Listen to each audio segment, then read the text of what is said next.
Bismillahirrahmanirrahim. Assalamualaikum warahmatullahi wabarakatuh. Selamat pagi semuanya. Semoga semuanya dalam keadaan sehat walafiat dan dalam keadaan berbahagia. Baik, dalam pembelajaran akidah akhlak kita sekarang sudah beranjak pada bab 2, yaitu sifat-sifat Allah. Nah, untuk tugas hari ini Bapak akan sedikit menjelaskan apa yang harus kalian lakukan. Yang pertama, kalian baca buku akidah akhlak ini yang sudah kalian download. Nah, mulai dari sini. Ingat ya, baca ya, bukan tulis ya. Nah, dari pengertian sifat wajib, mustahil, dan jaiz bagi Allah Subhanahu wa taala. Di sini kalian baca terus sampai sini. Ini juga dibaca nama sifat-sifat Allah Subhanahu wa taala. Ini dibaca terus sampai ke halaman ini. Ya, halaman berapa ini? Halaman 35. Ciri-ciri orang yang beriman terhadap sifat-sifat Allah, wajib, mustahil, dan jaiz. Ya, paham ya? Cuman dibaca, nggak ditulis. Oke, terus tugasnya setelah membaca adalah mengisi tabel ini. Ini ada tabel, ini contoh ya, contoh. Misalnya di contoh. Kita menuliskan misalnya sifat Allah yaitu baqo. Sifat mustahil bagi Allah yang kebalikan dari baqo adalah fana. Baqo artinya apa? Kekal. Sedangkan fana artinya adalah rusak dan hilang, tidak, pokoknya kebalikan dari kekal.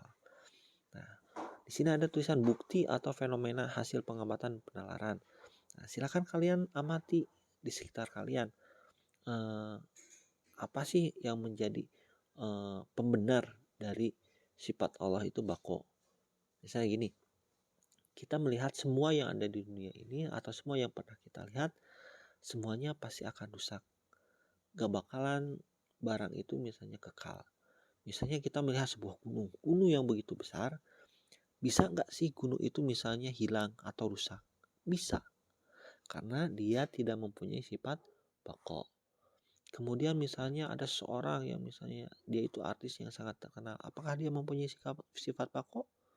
Enggak, karena pasti dia akan meninggal, akan hilang. Nah, berarti ini adalah menjadi suatu bukti bahwasannya sifat Allah baqo itu adalah sifat Tuhan, yang mana dia itu kekal, tidak pernah dia itu mati, tidak pernah Allah itu hilang.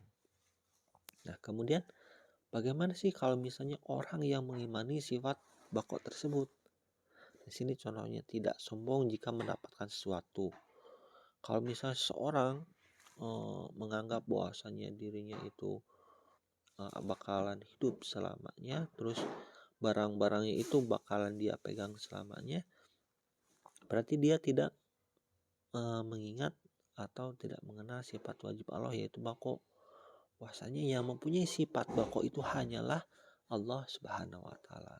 Maka perilaku orang yang mengimaninya pastilah dia tidak akan sombong jika mendapatkan sesuatu. Terus alasannya apa? Orang yang mengimani bahwa Allah itu kekal dan mustahil dan akan rusak dan binasa, maka dia tidak akan memiliki sifat dan perilaku sombong. Hal ini dikarenakan dia yakin apa yang dia dapatkan dan dia miliki suatu saat akan binasa atau rusak. Itu contohnya salah satunya. Nanti kalian tuliskan minimal 3 aja. 3 dari sifat wajib Allah yang tadi dituliskan di atas ya. Tuliskan di sini.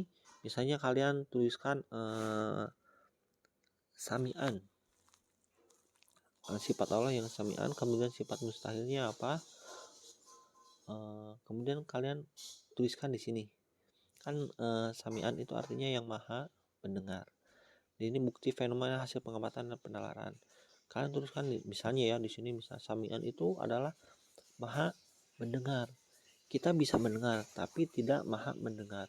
Misalnya dari jarak misalnya 10 meter aja orang berbicara di sana tidak didengar oleh kita karena kita hanya bersifat bisa mendengar, tidak melihat, maha mendengar. Kalau misalnya dia sifatnya maha mendengar, dimanapun makhluk hidup atau makhluk itu berbicara, maka kita bisa mendengarnya. Nah, itu contohnya. Terus perilaku orang yang mengimaninya, maka ketika dia mengimani bahwasanya Allah itu mempunyai sifat sami'an, maka dia tidak akan berkata bohong, berkata kasar, dan yang lainnya. Ya, alasannya terus kalian tulis alasannya. Ya, jadi tugasnya itu adalah silakan kalian tuliskan 3 sifat Allah, kemudian kalian petakan seperti tabel yang di sini. Ya, untuk tugasnya Bapak cukupkan saja ya. Semoga semuanya bisa mengerjakannya dengan baik. Apabila ada pertanyaan silakan tanyakan Bapak. Untuk hari ini Bapak cukupkan sekian untuk tugasnya. Assalamualaikum warahmatullahi wabarakatuh.